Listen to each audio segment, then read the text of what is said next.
Hello.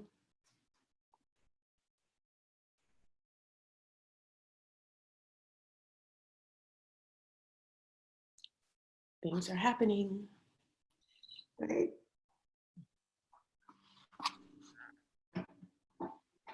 Thank you, Barbara. I'm waiting. Okay. Chiyo's there. Yeah, she's not started the video yet.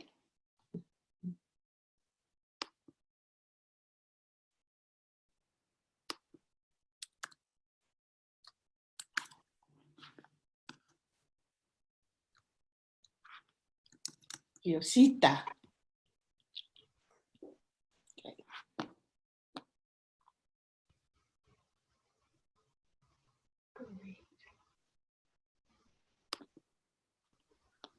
Okay.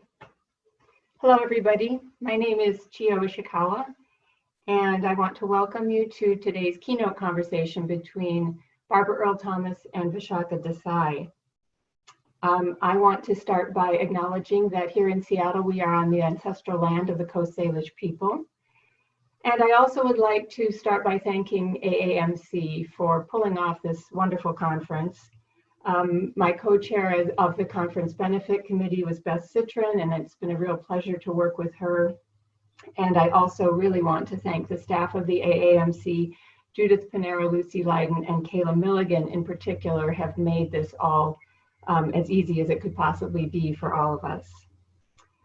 I want to also remind viewers that the viewpoints expressed in the conversation today are those of the speakers and don't necessarily reflect the opinions of AAMC or the AAMC Foundation.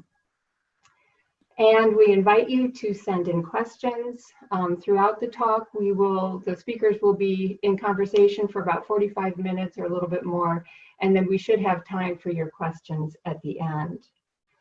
Well, I am so excited to welcome Barbara and Vishakha to this conversation today. They never met before this conference brought them together, but both of these women are people that I have admired and been inspired by for about 30 years. And they're in kind of different aspects of the art world and education. And they have, speaking to our conference theme about boundaries, they both have really not been held by boundaries that any particular situation gave them. They have stretched the boundaries, slipped around them, broken them, and as a result have created two very interesting and rich careers. You can read more about them in the program guide. I don't want to spend our time here running through their very extensive and rich resumes, but this creativity, innovation, these are qualities that are particularly meaningful right at this moment, though I think always pertinent to the museum field. And so I think what we'll do is we'll just start. I would like to start by asking Vishakha to start us off, thinking about how you have approached the idea of boundaries from your perspective now, looking back and thinking also about the present moment. Well, first of all, thank you, Chiyo and Barbara. I can't wait for us to have a real conversation as we began 2 sessions ago, and the life continues. I also want to thank the AMC for actually inviting us. I wish I was in Seattle, but it is not to be. I was looking forward to seeing your new Asian galleries, for which I had at least a little something to say. And it's unfortunate that we can't do that, but one of these days we will be able to do that.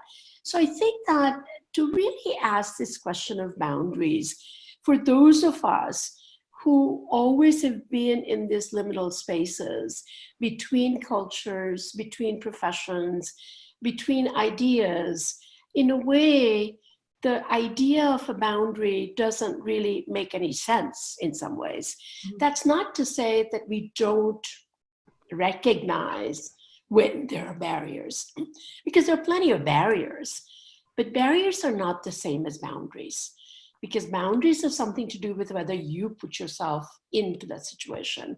So for me, as a one-time trained classical Indian dancer, undergraduate political science, then art history and a museum world, and then from being an educator to curator to director to then becoming a president of a multidisciplinary institution, in a way, it was always about layers. And layers is the world I live in.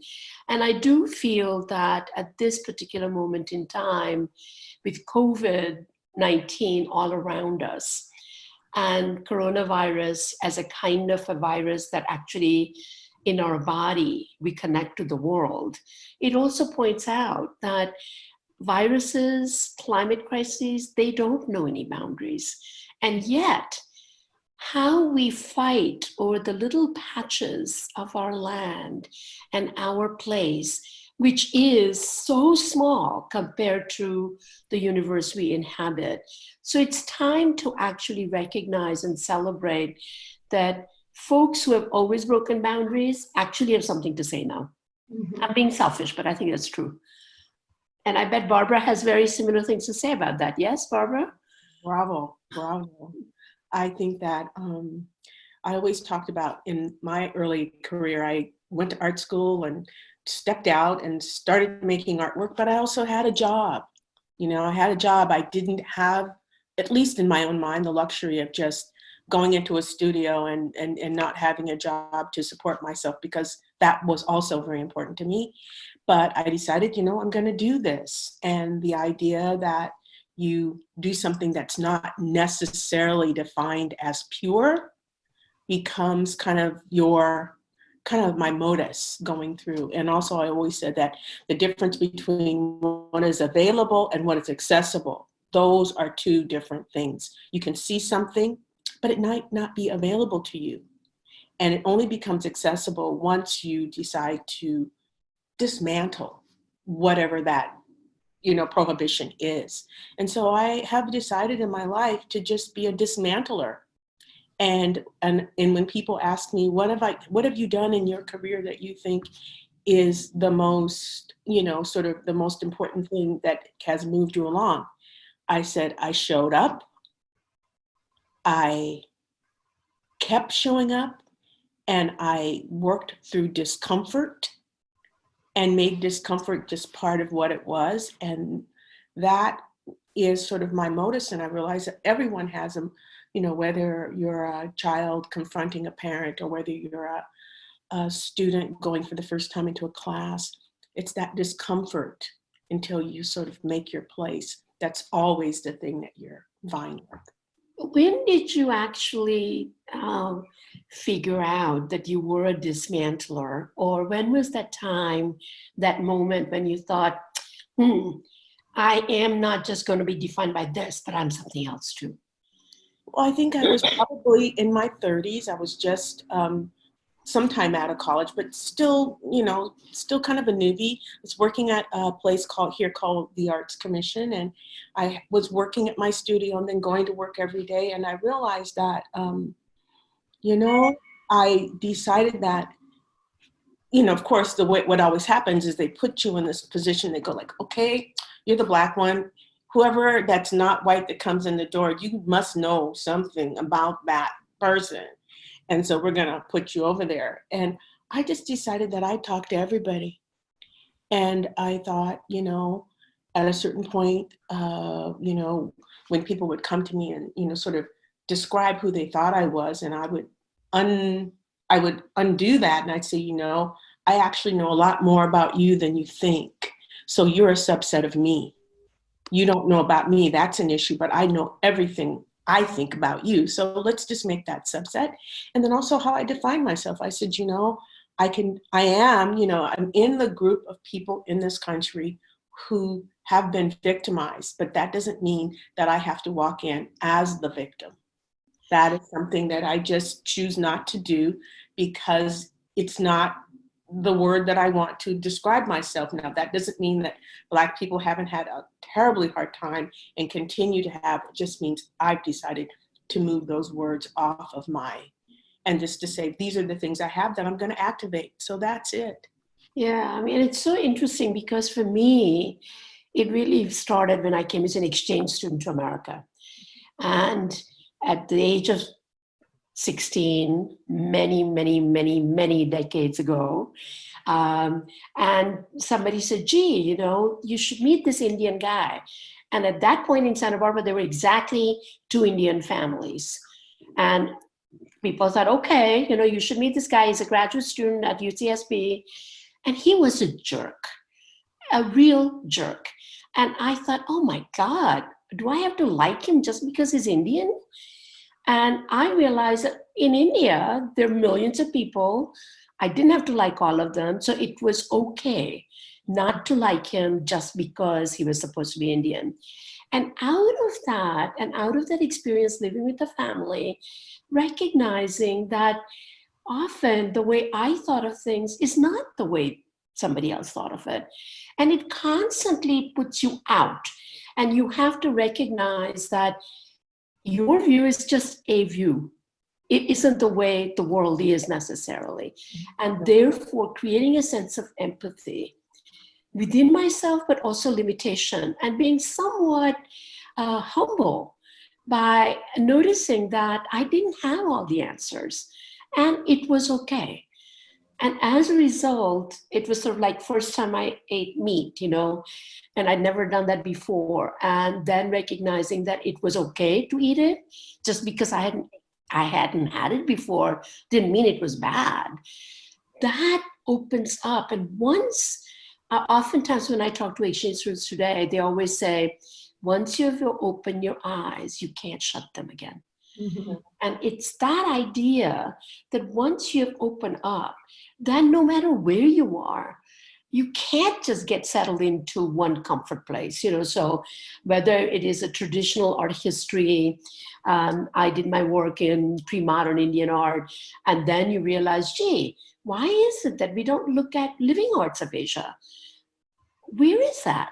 And that opens up something else, and you say, oh my God, look at all the historical ways we've looked at something, and I am falling into that trap. And therefore taking that agency. I mean, in that sense, I think, Barbara, the way you're talking about it is really about agency, right? To say, you may want to put me there, but that's not just who I am. I'm going to do something else too, and having some sense of agency. And I think that opening up also requires some work, obviously, because one thing is how you perceive yourself and how others perceive you, which is still an issue, right? It's still an issue. And I think also, tagging along to what you said, it's the idea that if I'm going to be seen, and I am seen that way, whether I like it or not, people say, well, you as, what do you call it? The old one, or whatever I'm called. They're going like, well, can you tell us things? I said, well, the thing I tell you is don't put on just one coat and go, that's my coat. There's many coats. And also know as much about the world as humanly possible, that, things that add to your skill base, and enjoy them, and ask questions. And even to, my museum here in Seattle at SAM, for a while I would get invitations mostly to the things that had to do with women and Black people. And I said, you send me everything. And let me decide which one of these things I want to come to, because I actually might be interested in the, in Asian art. In the Indian show that, which actually that one of them that was at SAM influenced so many artists here in Seattle. It was big and it was very in depth, and we all went. And I think that those are the things that we, at this point now, we can teach other people that, we have a wide capacity. We have a big capacity, and we have the capacity to be bi and trilingual within the vision of the world. And that's what I want to make sure that those who are around me who ask me how things work, that's what I want. I said, I didn't keep walking this road so you could go get in a little covey and sit over to the side. It's so that you could be at the whole table and make mistakes, have other people make mistakes, and then figure out what part you can forgive and what part you can forgive yourself, and know that that's really all we can offer to each other, because we're gonna not be perfect. Right. I mean, I to some extent, you know, I've been thinking a lot about this, and you and I talked about that a little bit too. Is that both of us are of a certain generation. We really want to expand, be elastic, open to the world. And yet, I realize, especially now when I work with young people on the university campuses, that there is this issue of cultural appropriation. Who has right to write about or think about or explore something? And on the one hand, I really understand why that is an issue because of the history of things. So, for example, in the late 90s, there was a big issue in the Asian American community that only people who could teach about Asia had to be of Asian origin and not anybody else. And I used to fight that because I felt like there are people who have spent 50 years studying a culture. And are you telling me that they're not supposed to talk about it? Or that the outsiders might not have a viewpoint that actually would be useful? So there's an insider view, there's an outsider view, there's an outsider and an insider view. But why don't we open it up? Now, having said that, with the colonial baggage, which is something that, at least in the Asian context, I think about a lot, you have to recognize that people have said stuff about the cultures that have to be interrogated. But does that mean that anything that I say just because I'm of Indian origin is all right? And somebody who is not? So it's kind of raises these issues of how do you critique, reflect, and not make judgments at the same time. And that, I think, is a challenge for many people of what is appropriate today and how, well, who can say what about whom, and how do we deal with that? And I bet, Chiyo, you had a lot to deal with that too, you know, at SAM and other places, but I'm sure, Barbara, you do too. Well, I mean, many people have expected me to be a Japanese specialist because I have a Japanese name. And, you know, my field is European painting. So I understand this. And I'm really jealous, you know, because when I went to graduate school, it was automatically assumed that I would do Indian art, and I did. But I wish I did Renaissance painting because I didn't want people to just think that that's all I could do, you know? So, and especially for Asians, that was a very big deal. Yeah, I do think, as you say, I think there are generational differences, and this is an interesting thing as people who have, you know, through your careers, you know, pushed against or been dissatisfied with, you know, certain boxes that you were put in, but now there is much more kind of awareness of, you know, a need in some ways to reconstruct boundaries and how to, you know, fit that perspective with your worldview that you've built up through all these years, which is really more about flexibility and keeping your mind open and hearing multiple viewpoints. And so it's interesting, like, how do you keep yourself from being hardened into the view that you have developed and been rewarded, you know, in all of the things that you've done, which seem to confirm your worldview? How do you address these attitudes? Barbara, you work a lot with young people. Your practice has evolved into something, not at this very moment, but you have become a great collaborator and teacher and mentor to a host of young people. Do you find yourself encountering different perspectives than you know, you have kind of evolved over time? Well, I think what Vishakha has said is absolutely frames it really well. But I think also what we do have is the benefit of the long history and having seen the pendulum swing one way and swing back. And I consider myself as someone who's holding a place for when the younger people among us have their moment to own whatever space it is they're trying to own. And what I've said to people is I said, you know, what'll happen is you'll get to a point where you understand that you're strong enough to have someone else walk in the door and say something to you, and they're not going to dismantle you. You're not going to be dispersed. You're not going to be made less than because someone comes in, whatever, you know, color, shape, size, sex, and say something. I said, I feel strong enough to hold my place.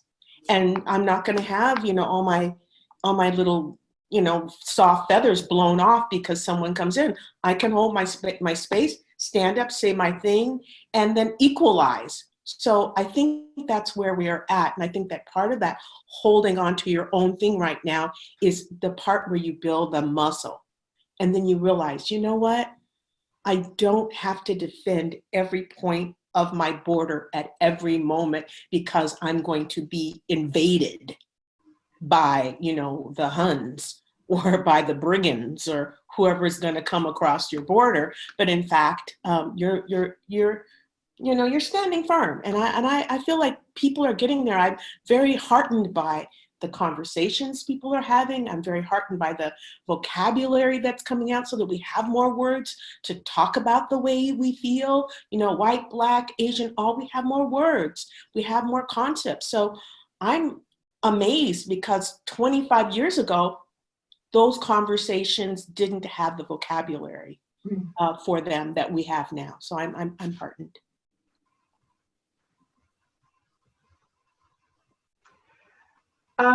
Both of you have, well, I'm thinking Vishakha, in the museum world, you have created new models.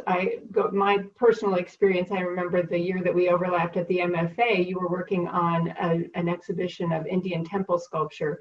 And one of the radical things that you wanted to do was to create a kind of meditative experience in the space, if I'm remembering correctly.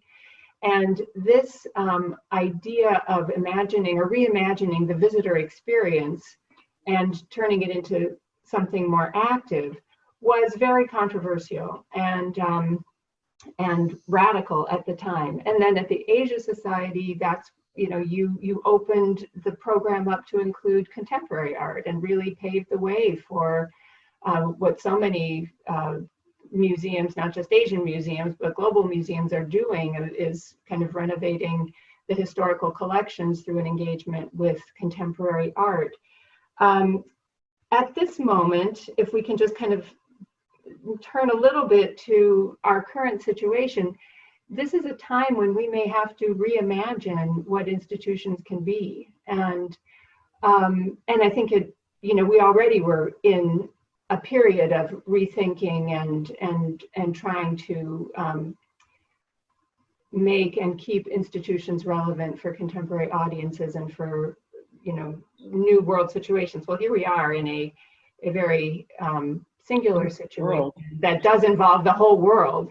And I wonder, it's asking a lot of both of you, but what are some of the things that institutions have to think about as we're going forward, if and when we can someday reopen? I mean, I think it's so interesting, you know, as you kind of lay out the times we've known each other and the things I've done, that I actually do feel that we are at another kind of an inflection point.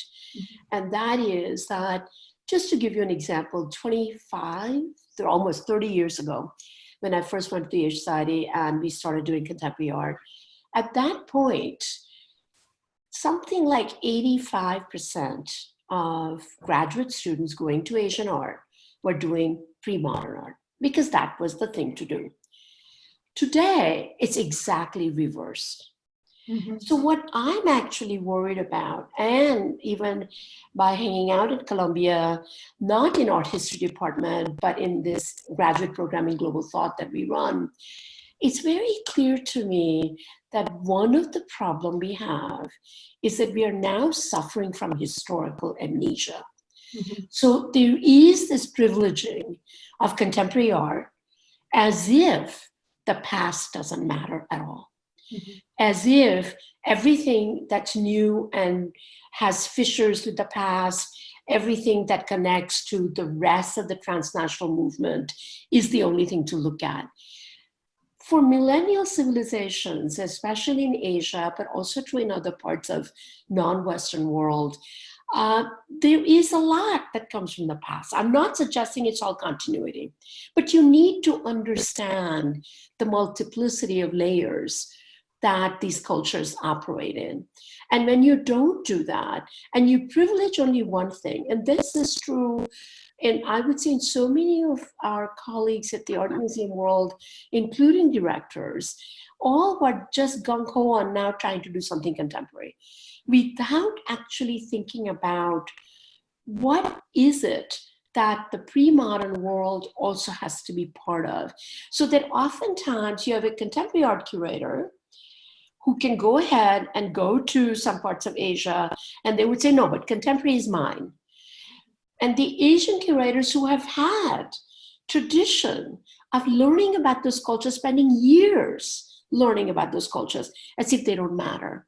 So we have to develop new models of collaboration. And I think that new models of collaboration has to be with certain sense of being humble about what you know and what you don't know. And what can you bring so that it opens the prism on both sides? Mhm. It isn't just simply that the kaleidoscope that I have moved and the design I see is the way I'm going to look at the prism, whatever the prism that is.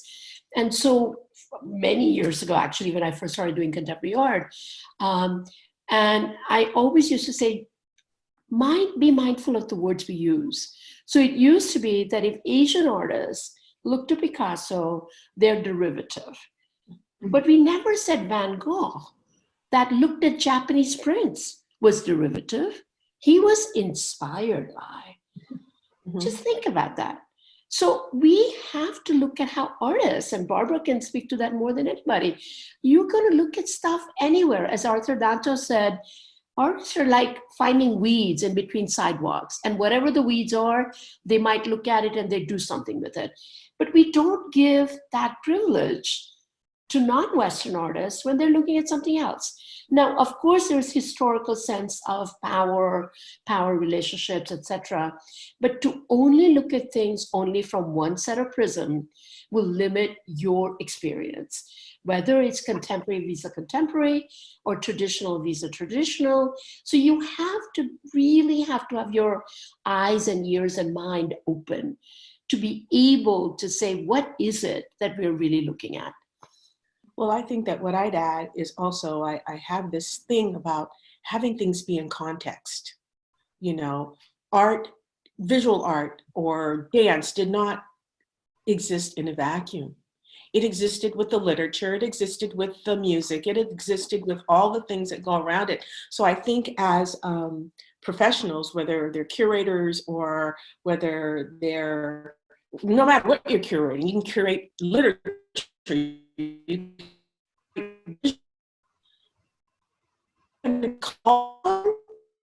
be a little bit Barbara, you're breaking up a little bit. special, just to be aware that those things are there and that they actually, am I there now? Yeah, could you just repeat your last point? I said, I think we're going to be called on to be a little bit more aware of the context and be a little bit more, not that we're not specialists, but we're also not drawing boundaries around ourselves and saying, oh, that's literature over there, that's music. So I think things, and I think the joy that I have about coming from the place I have, because being Black or being something else in this culture has allowed me in a way not to have to always be governed by the rules, because people didn't expect the rules to apply to me. So I could think about language, I could think about writing. People always ask me, are you a writer or are you a painter or are you an artist? Or I said, I'm anything I'm able to do. You know, I create images, and images can be created with words.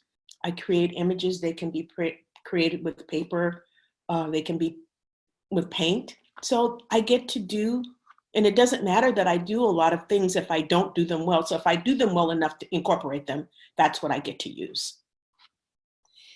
Yeah, I mean, it seems to me that the word boundaries that comes back Mhm. is that what do boundaries look like when they're porous? So they're not hard and fast. So you could be a specialist in something, you know something Oh, deeply, absolutely. but you also have exposure and awareness that you may not know everything about something, Thank but you goodness. have curiosity and you have questions. And therefore, these porousness allows you also to open up, but recognize that part of it is also about reflection, and which is about thinking about where you are, your context. What is that context? That also determines how you're behaving. So there's some specificity is helpful, and therefore you don't make judgments that become too big and too out there, you know.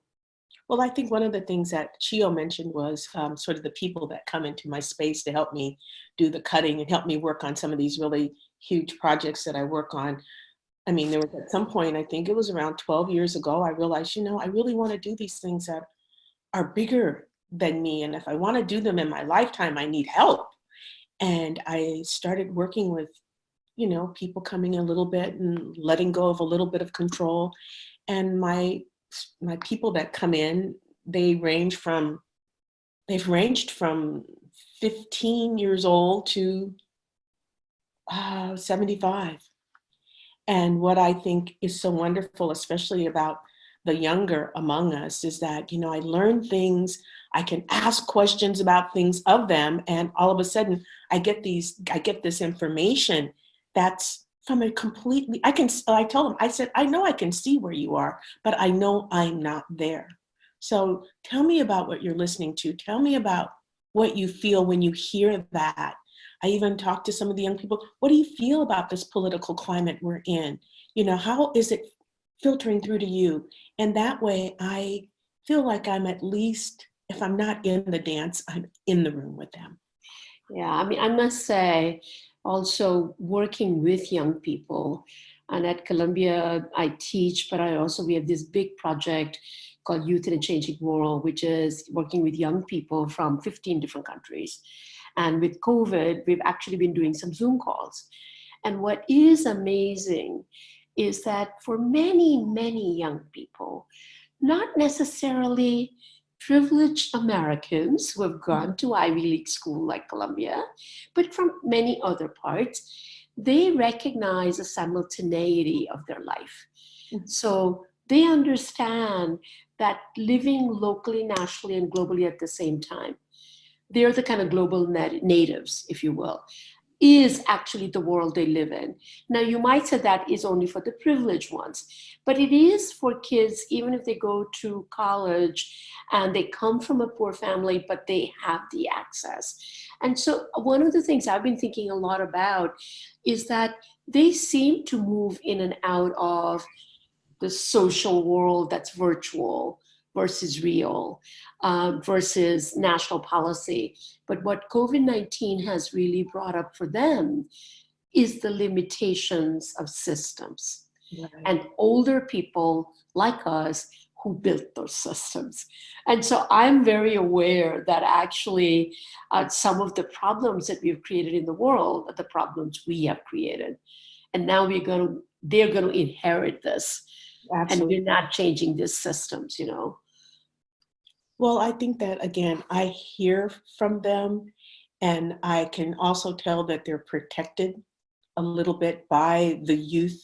And I am so happy because I thought if you had to feel all of this, it would make you, it would just make you unhappy. And so I'm not going to burst that bubble. I'm going to let you be there. And also, I always say to, especially if I'm someplace and I'm speaking to whole groups of people, and people from my generation are complaining about um, kids that are young, from 18, 20, 30. I'll stop at 30. I never thought myself was young when I was 40, but that's things have changed. But I said, just be careful what you put in your kid's backpack. Don't put your stuff in their backpack. They have their own things in their own backpack that they're going to have to work on. And your fears, your sadnesses are not necessarily theirs. So you let them develop their own. So that's where I am so privileged to be able to have them here and watch them work and see them collaborate and come up with ideas. And I come over, I said, I like your cut better than mine. I think I'm going to cut like you. And how do they relate to you? Because you're of a different generation. I find that in the classroom, because we have these students coming from all over the world, one of the things that happens is they're all very smart, they have opinions, and sometimes I just let them fight it out about difference of opinions. But when they look to me and the way they think I am kind of older, and I keep thinking that, you know what? The only thing is just keep building your toolkit. And that means add things to your toolkit. And then use the right tool at the right time, but don't get stuck on just using the 2 tools that you've learned and you're going to use it again and again. Because the world is going to keep moving and shifting, and that's the world you're going to inherit. So you better have as many tools in your toolkit as possible. And it's kind of within the art museum world. I mean, I've sometimes wondered how, because I feel I'm not in that world anymore quite the same way as all of our colleagues who are on this call are, as to how to think about that toolkit. What is the toolkit? And I told him, I said, I remember when it changed. I said, when I came into my, kind of my professional role as an arts administrator and as an artist, you were a painter, you were a dancer, you were that one thing. And then when I went to become an administrator, I had to often not tell people that I made art because they go like, oh, well, you're confused, you're not specialized. And I said, I actually can't afford to be so narrow. And so when the kids come into or young people or old people, I give them a knife. I give them this little knife. And I said, I want you to go over there and cut. And they go like, oh my God, you're going to give me a knife and you want me to cut? She said, and the first thing they go, what if I make a mistake? I said, let me guarantee you, you will make a mistake.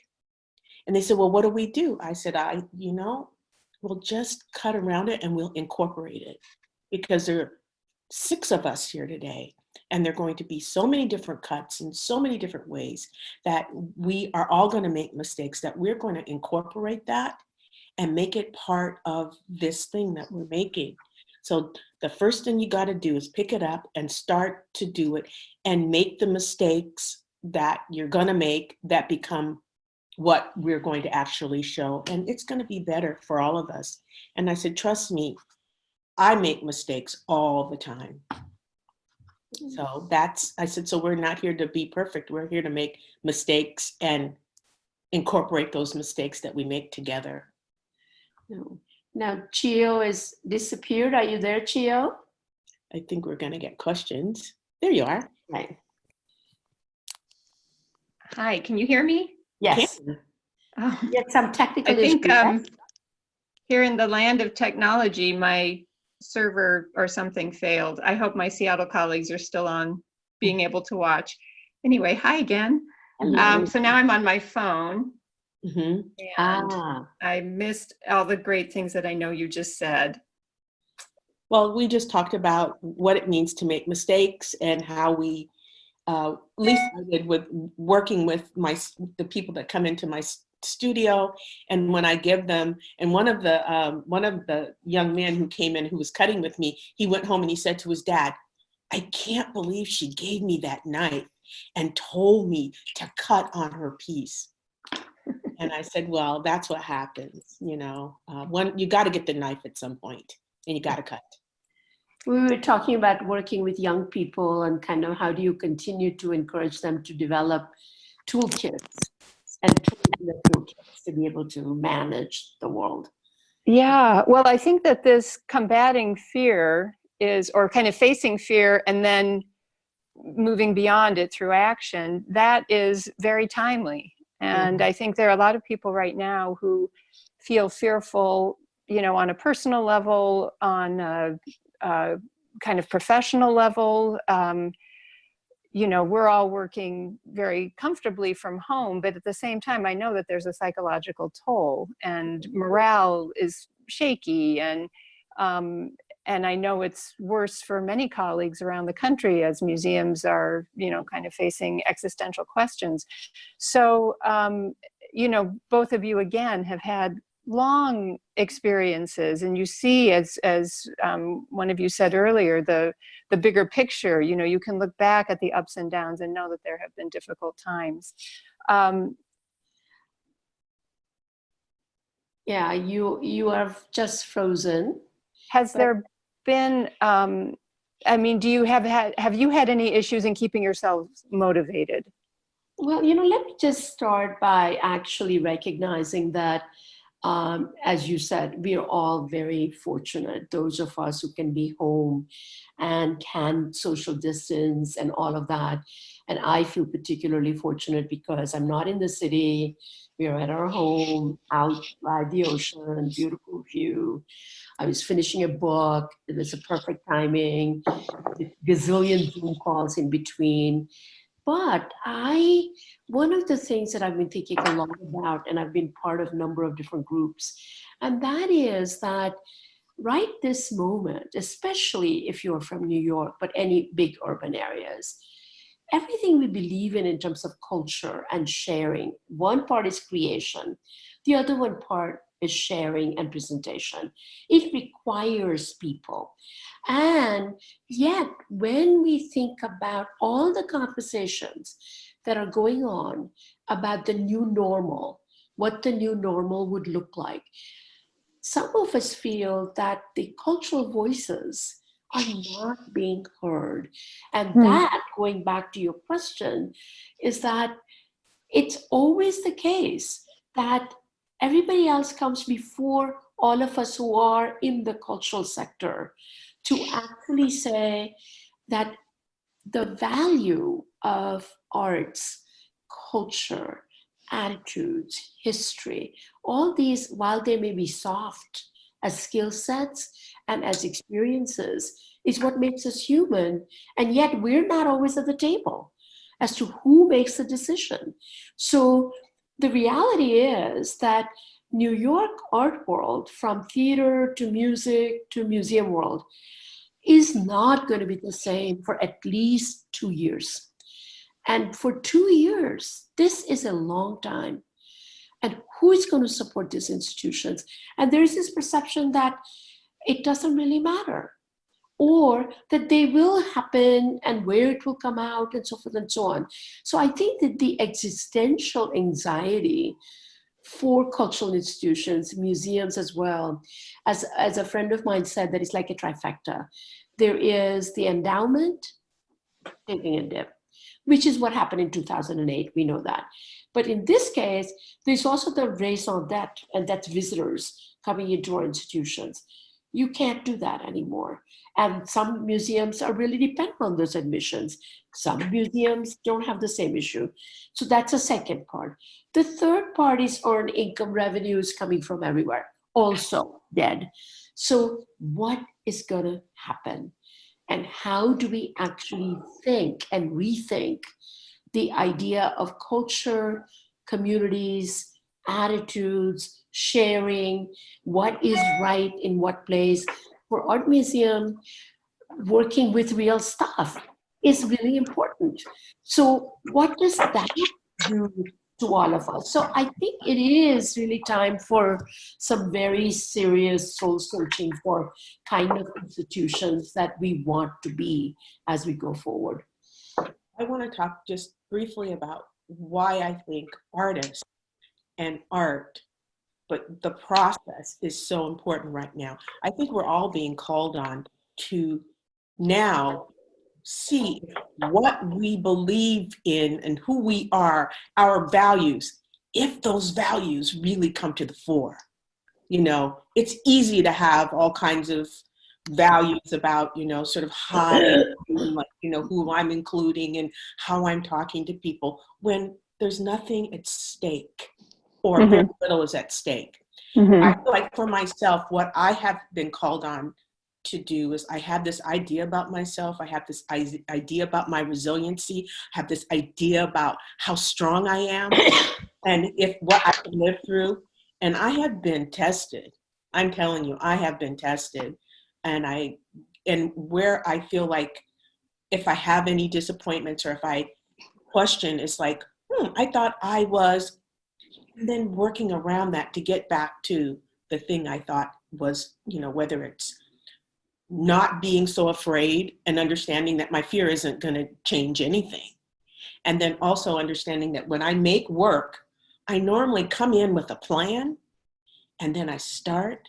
And then if I'm smart, when the reality takes over, my plan here, reality, all of a sudden something starts to emerge that's all a part of what I planned, but now, I'm in the process and the process is saying, no, don't go that way, go this way. I think we are all there right now. We are in a place where we actually don't know a lot of things, but what we bring to the table is a lot of experience, a lot of dreaming, a lot of vision. And no one's going to tell me that Vishakha or anybody else isn't going to somehow transform this moment in a way that I can't say right now what that's going to look like. But I'm having a lot of faith that you're going to do that. And that if I'm lucky, I'll be on hand for it. I won't catch this thing and I won't, go into my defibrillation. But if I do, you'll still do it. So that's what I'm trusting, that all the people with all this information and all of this desire are going to converge and come up with something just like I do here in my studio that I hope happens each time. And I fear might not happen each time, but it's never failed me. So that's where I'm going. And it's what I count on in myself and what I count on in others. Right. So I think that, in fact, what you're saying is so, so important. And that is that artists have always gone beyond what is to what could be and to give voice to things that are not always visible. And the problem is systems and institutions, that they don't always manage to have the same spirit of creativity, even though they represent creativity. And at least I say that after 40 years in museums. So I too am part of the system. So I'm not criticizing anybody, but I think part of the thing is how to continue to imagine, reimagine, open up, create new things, and not have systems that are so weighing us down. And so one question that's come up from Vivian I see is that the collaboration is one of those ideas. In big museums, there's always turf, I do this and you do that.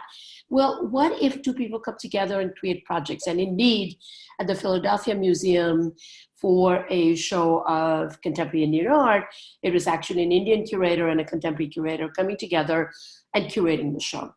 What happens, it seems to me, when I see and think, I look at things around me, is that often it's easier for people to do special projects. But the rubber meets the road when you actually do it in the permanent collection in some other way. And the only other model that I've thought of is that, and especially when I was in Boston, there was a textile department, and then there was the Asian department.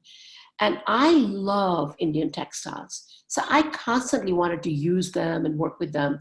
And our textile department didn't have any space, but they also didn't know a lot about Indian textiles because mainly they were all European textile people, as Chiyo will remember. And so I said, you know what? You have the best system of taking care of these textiles. But I will put some money in from my budget and you can put the money in and let's buy things together. But I will show it and I will incorporate it in the way I was thinking about exhibitions. So part of it is to really kind of build trust and build patterns of behavior where you say, it doesn't have to be, I don't know everything and it isn't just mine or yours. After all, we've done joint collections of contemporary stuff. from across. So why not think about that in a different way? So it's something about that kind of fluidity that I think becomes quite important at this point. I think that what you say about building trust is really key to collaboration. And that was one of the questions somebody has submitted, was talking more about that. Here in Seattle, I think we're lucky because we're a small-ish museum. We basically are one-person departments. And when we have our curators meetings, it's 8 people. And we like hearing what our colleagues are doing, and we frequently collaborate. I think the example that you cited, Vishakha, is a reminder that both the textile curator and you as an Indian curator, you both revere that material and you want people to appreciate it and use it. How can you share your resources and your specialized skills to make something available to the public and to generate more interest in it? So I do think it does require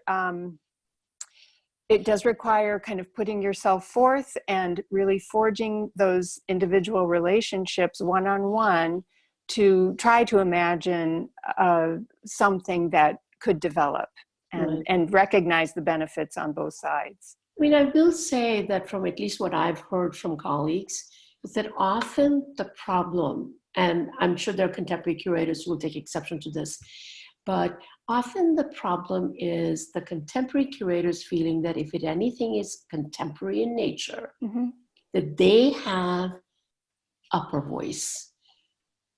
And that it's possible to, because visually the language is similar to what they're used to. And it is usually the curators from the traditional art departments, whether it's African, whether it's textile, whether it's Asian, that feel like as if they are not respected enough for the content and expertise that they bring. But part of it is the society we live in. Right now, there is a privileging of the contemporary art world everywhere that actually takes away from respect for the other side. Now, you might say in the early 20th century, it was exactly the opposite, but this is where we are. So I think that there is a power dynamic that has to be taken into account. I think, I mean, that certainly was true in Seattle, but now we're at a point, and we have a wonderful contemporary department, modern and contemporary department, with 2 very open-minded, talented, and confident curators. And it used to be that everything that was proposed for acquisition or even exhibition had to also be kind of vetted by the contemporary department. Now we really talk about things so collaboratively. And I think pretty much all of our curators have brought contemporary work into their, geographic specific areas. And so it means there's a stronger contemporary presence throughout the collection galleries. And but it took a long time. I mean, I would say this is maybe a 20-year process. And I think that the recognition that people who, like our African curator, Pam McCluskey, who comes with a deep background in African art, she has a perspective on contemporary African art that is very rich and will notice things that perhaps a contemporary curator might not. So we feel that the conversations are absolutely. Yeah. The drama at the Met, same. Yeah. Oh, exactly. Yeah. Well, I think Absolutely. that, just bringing in sort of the individual artist view here is, again, when I look at and consider the curators and what curators do and how they can help shape, sort of the visitor experience. I think what I count on them for is holding this large context that I might step into the middle of with my project. And that they'll go like, well, this is what's happening over here. This is what's happening over there. So I don't have to know all those things, but also listening to sort of to the fact that I, or whoever the artist is, we're creating an experience that we need you to tell us how the museum, how people navigate the museum so that the thing that we create has the best chance of activating that audience. And I think that that's actually gotten a little more fluid in the last 10 years, I know. And I've found that, I've been able to depend on some of the fluency of the curator to help me think about when I'm here in my studio, how I'm thinking about how I'm going to shape something. So I think that, if we're talking about where we are, the curators and the museum are now going to be forced to do, once again, recreating how we might experience our culture that's held in these institutions. And I remember, I don't know, it's been 30 years ago, someone asked me, well, Barbara, what do you think of the museum? Of a museum. I said, well, kind of reminds me of, kind of like your grandmother's attic, where you just keep all the stuff that the family ever had, and it's just up there. And he looked at me and says, oh my God. And I said, so what I see now is that people have brought those things down, and they're trying to activate them and trying to have them in spaces where people actually, when people come in, you ask people like, how would you label this? What would you say about it? So that there's more interaction. You're training people to use the institution, and you're going to be called on again to figure out a new way to use the museum while we're in this hiatus. And some of those things are going to be carried forward even when we're open again. Can I just follow up? There was a question from an audience member, and it kind of follows up on what you were saying, Barbara. What kind of conversations would you like to see between artists and institutions right now? What kind of conversations? Well, I think that again, I'm always looking, I don't know about, specifically artists and institutions, but what I'm always looking for when I'm talking to someone is to get past the definitions that we have. I'm trying to get past you, the curator, and I'm the artist. I'm trying to make a real connection.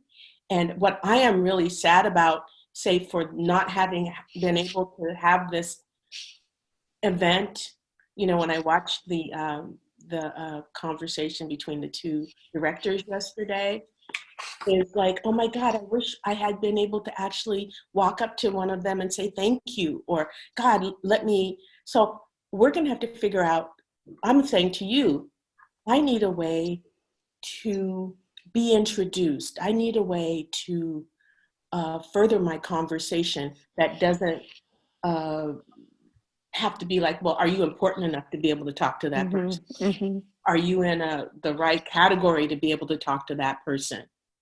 So how do we bridge that? I mean, that's always been something that had to be bridged. Now it's another layer. I can't just stand in front of someone until I get their eye contact and then go up and introduce myself and get past that discomfort to the point where they go, oh yeah, you are somebody I might want to talk to. So that's going to be, that's what to whoever who asked the question, I'm going to be asking for help for that. And I'm going to be hopefully open to make suggestions myself. Great. When speaking of the additional barrier of the screens that we're all living behind right now, Barbara, you're an artist. Vishakha, you are a former curator who has worked a lot with works of art in many media. And of course, in our current situation, the digital image is the way that most people are experiencing art. All museums are putting forth a lot of content, a lot of digital content. It's people talking about art. And in some ways, there is a greater intimacy or maybe informality in the way we talk about art. But we don't have that thing that we've all valued, which is the direct experience of the unique work of art. And I think we all recognize that even after museums start to reopen, which will probably be a kind of limited experience in person for a while, there still will be a big digital presence online that is promoted by museums. Do you have any thoughts about that? Maybe I'll start with you, Vishakha.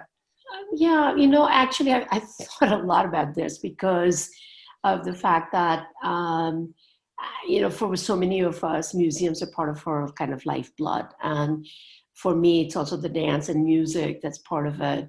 And that all of that is now online too. Mm-hmm. And one of the ways I think about it is that we should recognize and give our audiences some leeway, which is that when the postcards first came about, people thought nobody's going to go to see all those European monuments because everybody has postcards. Mm-hmm. Well, guess what?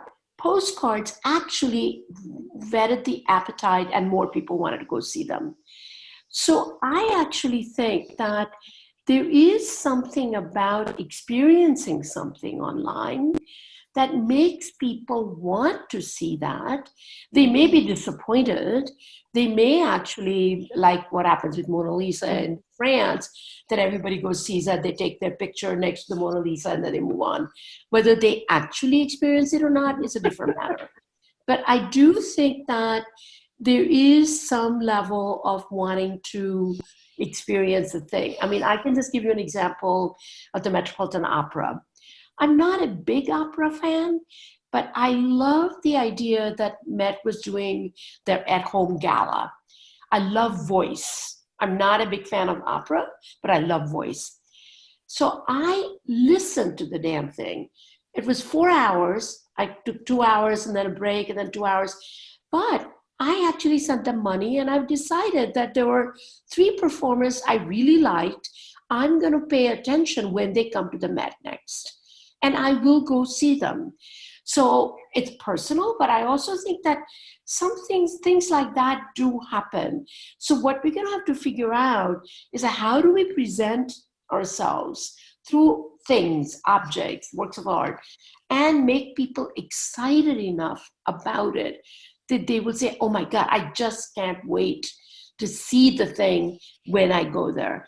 And that's going to require more work than just putting the stuff on the screen. Mm-hmm. Mm-hmm. Well, I think that also there'll be more like virtual studio visits where people who might have been shy about asking a question would ask you inside a virtual world. And I'm looking forward to that.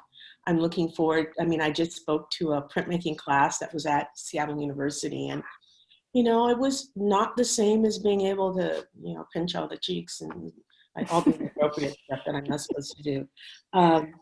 But I met some young people that I really know that I'll see again. So I was heartened by that. So I think there may be more of those small things that you take some time out of your day to speak with someone, and you grab something behind you and you take it up and you show it to them and you talk about the issues, you talk about what you're trying to do, and it's going to call on, artists have had to develop over time ways to talk about their work that maybe artists 50 or 60 years ago, it's like the book tour, 60 years ago, people didn't do book tours. Now you got to be up and ready to know how to do a book tour and talk about your book. Now you got to, if you're going to apply for anything, you got to be able to, don't get me started on the artist statement. You got to be, we can do away with that, but you have to be able to. You would write a good one, Barbara. I've written like novels. I'm going to have at the end of my life the collected statements of Barbara Earl Thomas. And so I think we'll be called on to do that. And I think what I depend on my audience for is that feedback that helps me see my work in a different way. And that's what I would miss if I didn't have the museum experience or the gallery experience or the public experience, because I make work as part of my communicating impulse. And I know that when I was growing up or when I was younger, that, when I kind of grew up through the art for art's sake movement, and where, you're never supposed to say one thing about your work because the work is supposed to say everything. I said, well, while I'm alive, I'm going to do that. Then you can say whatever when I'm dead. But I think we're going to just have to be nimble and impromptu and make some really astounding mistakes that we laugh at later. Or not. There was a question that again relates to that. I feel like a lot of these questions are related, but again, talking with younger people, you know, you both were talking about the importance of kind of building up humility through mistakes and through learning and through keeping your mind open and empathy and all of those things. And one person asked about working with younger professionals who maybe have not had those kinds of experiences and feel like they're ready to go to, you know, become a chief curator or something like that without having kind of put in the work, but they feel, you know, ready.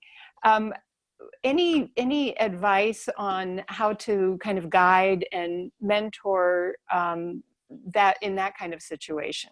Yeah, I saw that question and I like that, where they said that the person wants to become a president long before they can become a clerk. And I think it's probably true. I find when I work with young people that there is definitely impatience. They don't want, their sense of timing is definitely different from ours.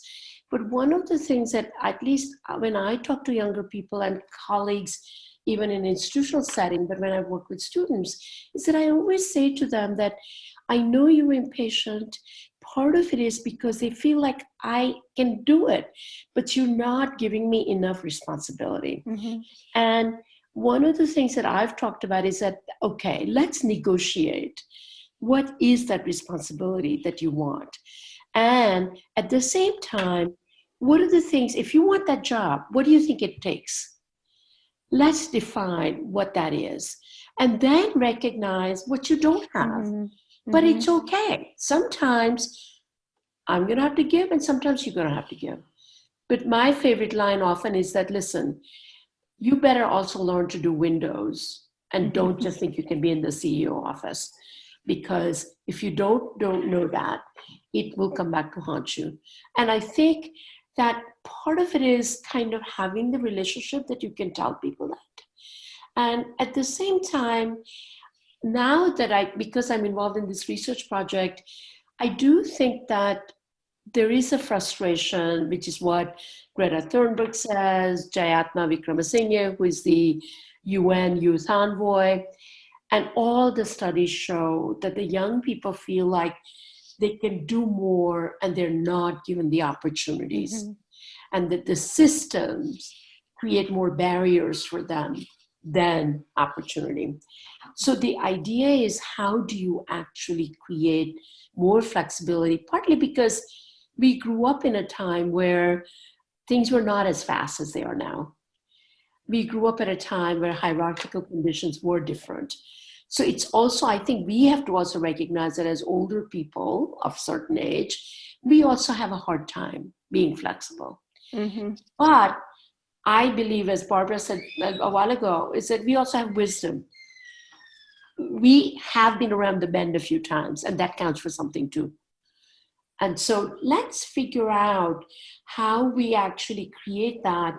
And by and large, also giving them opportunity to make a mistake, but remind them when the mistake was made, so that they know that that actually was not helpful to them. Well, I think that's going to require conversations. Barbara, go ahead. Well, I think that, again, that's why when I have the young people in the studio, many of them are not artists. They're administrators, they're in school, they're students, or a few are. But I like what I have that perhaps, the museum, the curator, is I go to the paper drawer and I can pull out several mistakes. And I say, these are things that never made the light of day. And this was representative of, 5 years of work that didn't get to go anywhere, because once I was at the end of that 5 years, I thought, that was good work. I needed to do that in order to be able to do the other thing, but it can't see the light of day because its time never came. And so now it's in the drawer. and I can show it to you. That's what it was for, so I could show it to you. And I said, it's hard to think about that. That's 5 years worth of my work that I have over there. I actually have some people that I have a space upstairs where people rent from me. And I had gone and thrown some stuff into the garbage. And one of the ladies came down, she said, I found these things in the recycle. Did you mean to throw them away? I said, yeah. I said, that was part of my evaluating. I said, I don't keep all my mistakes, and some of them just go. So I don't know, I think that you're right. Things go fast, and people see a lot on the internet of these people who have made amazing amounts of money and they're amazingly famous, and it looked like all they did was go from step 1 to step 2 and then to be famous. And that's something also we're right. We didn't have to contend with that. You had to go to the newspaper and read a lot and then figure out who was actually fantastically famous. And it took you a lot of time to even find that.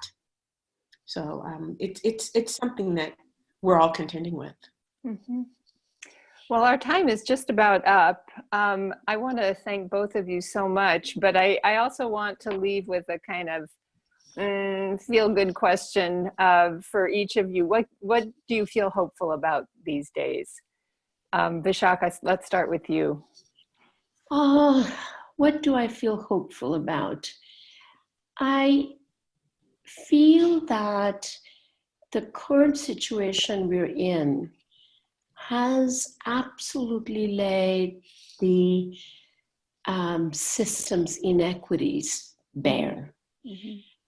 And I think I would like to think that, therefore, no matter what field we're in, that we will be innovative enough, flexible enough to rethink and not go back to business as usual. Mm-hmm. So am I hopeful about that?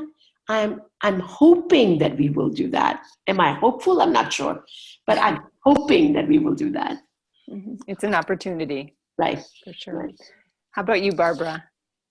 Well, I've always in my life, with all the projects and all the things, I always feel like I was on a little treadmill. I'd always wished sometimes that the world would just stop so I could catch up.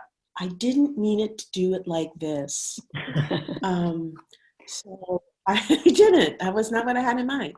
But I do feel like here is an example, again, and maybe this is what Vishakha said, that it's clear that what we all have at stake, we're all sharing right now, all around the world. And that connects us and makes us all part of this human family.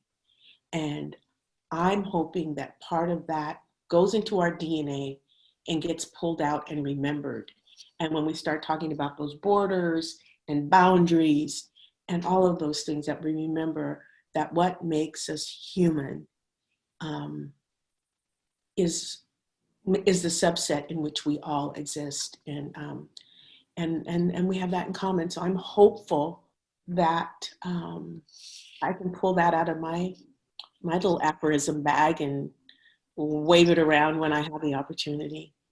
And I guess I wanted to thank all the people that I didn't actually get to see that are out there in that little number that goes up and down, and the ones that left, I hope I didn't bore you. And so there are 238 that are out there. Hello, and I hope to see you sometime in this world. And if you saw my face, please walk up to me and say hello. Absolutely. And let me also just say that I wish we could see you and be with you. But since we couldn't do that, I hope that this was something interesting and something worth thinking about. And we hope that you had a good afternoon or day or morning, wherever you are. And my thanks to both of you, to AAMC, and to everybody who watched. It was a really productive and inspiring conversation. Thanks to both of you. Well, Bye-bye. Ciao. Ciao.